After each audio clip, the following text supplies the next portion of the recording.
Hey, this is Joe with Grow It Build It, and today we're going to talk about plant identification apps and test which one is the best.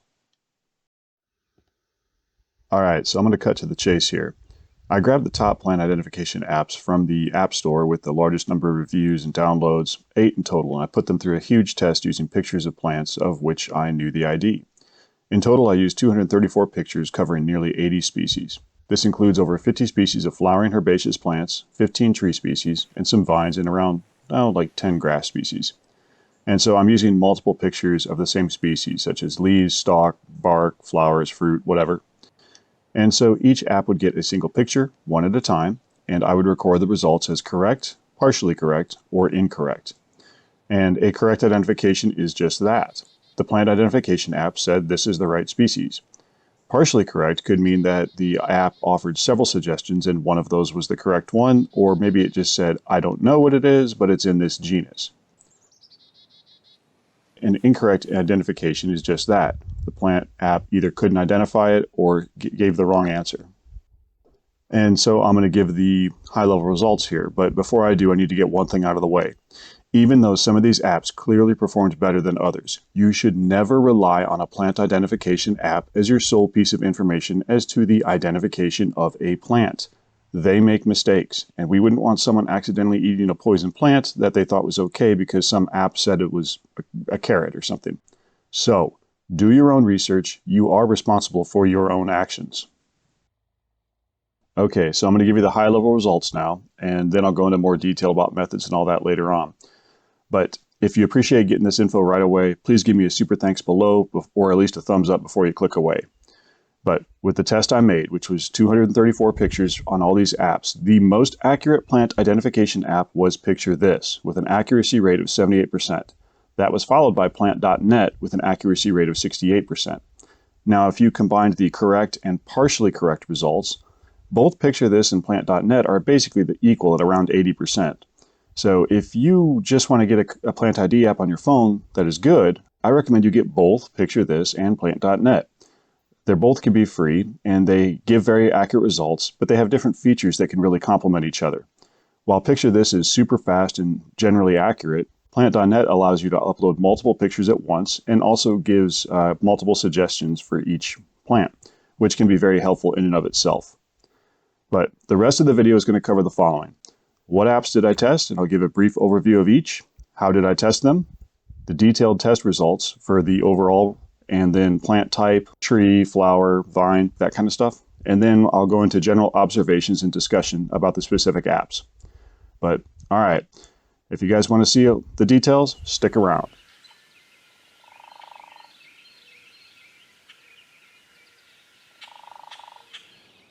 Okay, so how did I determine what apps I was going to test?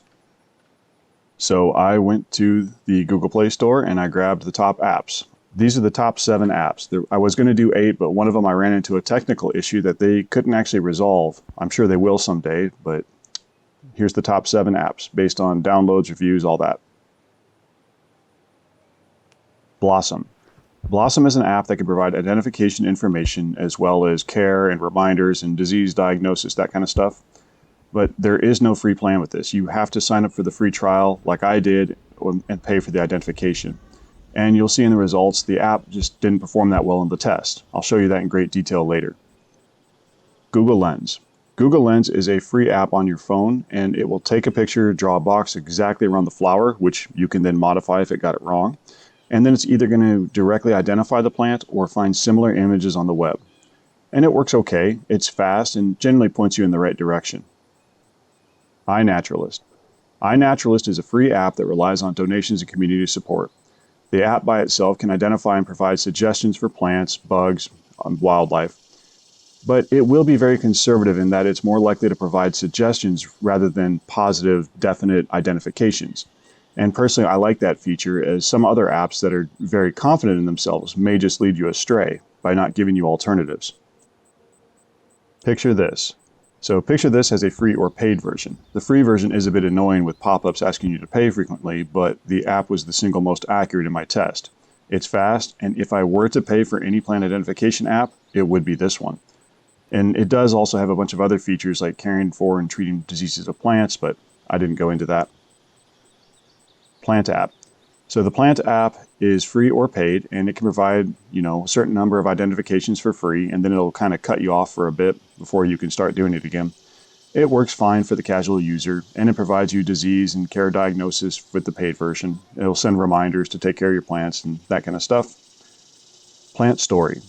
So PlantStory, which I think is now known as Palm Street, but PlantStory, it's only on the web now that I could find it, but they seem to have rebranded their phone app to Palm Street, where you can buy and sell plants. But the web version does a good job, though, identifying plants. It gives accurate results. Plant.net. So Plant.net is a totally free Plant ID app, again, needing donations and all that, but it will offer multiple suggestions for every ID request that you have. You can upload several pictures at once, which can be nice. It is accurate, quick enough, and an overall great app. So these are the apps that I chose for this test. If there's an app that you really like and you think I should have included here, please tell me in the comments and I'll see about doing it in a future update. Okay, so how did I actually do this test? Well, I went into my archives and gathered a wide variety of pictures of plants, flowers, trees, grasses, where I was certain of the identification, most of which I grew from seed myself. I then tested each app by uploading each photo one at a time and recording the results. Now, even though some apps have the ability to upload multiple photos at the same time, not all of them do, so I only did one picture at a time and would ask for an ID based on that one picture. And in this way, each app saw the exact same information. Now, in total, each app got 234 pictures, so this took a really long time. It was kind of a grind, really, but I figured we might learn something regarding the accuracy.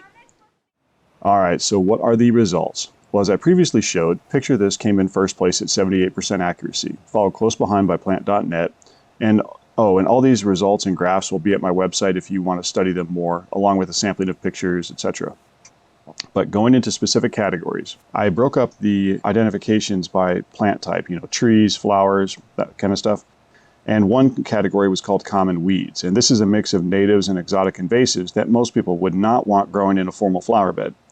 And, if you don't know what your plant looks like when it pops up in the spring, then this could be really helpful whether or not you pull it. And actually, I do have a small database of my own at my website documenting what emergent weeds look like. I'll link to that below. But within this series of pictures that were emerging or full-blown weeds, PictureThis and Plant.net did absolutely great. Google Lens and Inaturalist also did really well. Okay, switching over to flowering herbaceous plants, so plants that will grow up and die back in the winter. PictureThis and Plant.net were neck and neck in accuracy, and if you were to include partial correct IDs, then Plant.net was actually better. Now, Inaturalist comes out looking both good and bad in this test. Bad if you only consider the positive correct identifications, but good if you consider the partial correct IDs. But I think it's mostly just due to its nature being overly conservative. Inaturalist doesn't seem to make positive IDs unless it's pretty darn certain. However, it often gets you very close by putting it in the right genus or suggestions that are right on, or the actual plants included in them. So even if the app itself is a bit hesitant to make the call, it's still a really good resource. When it came to grasses, they were by far the hardest thing to identify, and they really are hard even just for me. I mean, grasses can be tough. But PictureThis still came out on top, followed by Inaturalist. And I mean, grass identification is hard even if you do know what you're doing. And doing it from a simple photo was impressive. In fact, many apps were able to pick out big blue stem from this picture, and others were able to identify switchgrass from this alone, which was really surprising to me. When it came to trees, Plant.net and PictureThis came through with both identifying nearly every picture with perfect accuracy.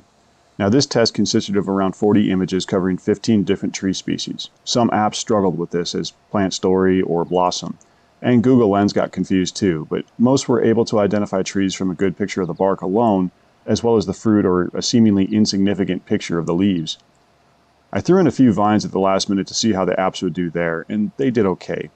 Part of the problem is that there's a lot of different species of vine that look very similar, but Plant.net came out on top at roughly 90%.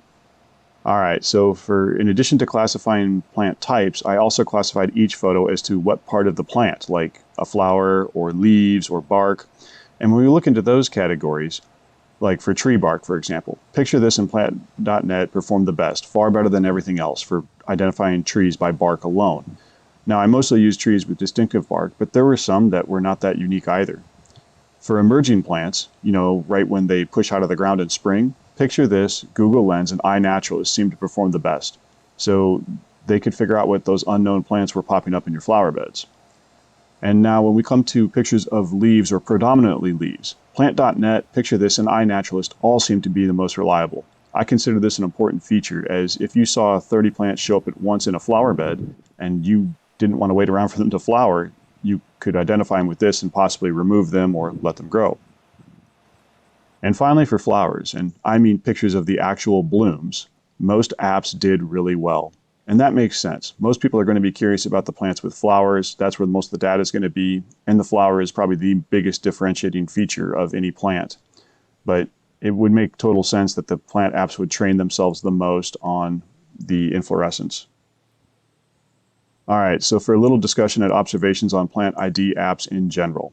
So there were two apparent winners in this test, namely PictureThis and Plant.net. And I have both on my phone and they will stay there. But if you were only to have one single Plant ID app on your own, I would probably take Plant.net. And you might ask why, and I will tell you. The primary reason is that I want my app to give multiple suggestions. You see, while most of these apps can offer multiple suggestions, PictureThis, I don't think it ever gave me more than one. I don't know if it's possible to. And while single suggestions might be okay if we're talking about petunias or roses, if we were actually talking about a plant that could be poisonous to people or pets, then having those multiple suggestions could be valuable. So let's take an example of something poisonous, like, I don't know, poison hemlock. Well, some of these plant ID apps misidentified it as other species. Now, the incorrect IDs that were suggested aren't exactly normal edible plants, but it isn't hard to imagine a scenario where somebody relies solely on a plant ID app for their information and something bad happens. So because of those potential scenarios, I feel it is valuable to receive multiple suggestions from your plant identification app.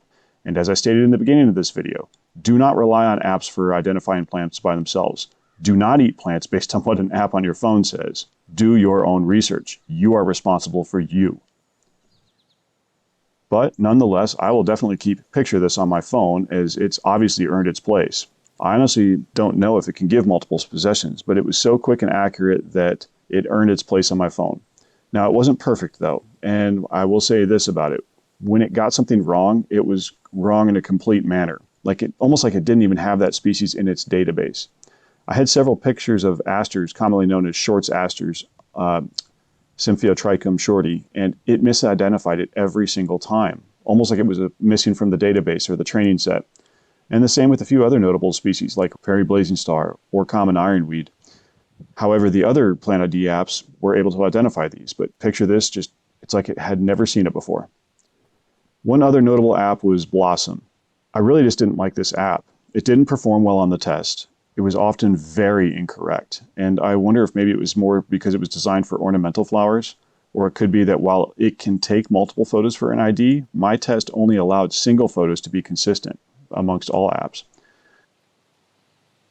And I don't know if I even ever got it to recognize tree bark as part of a plant.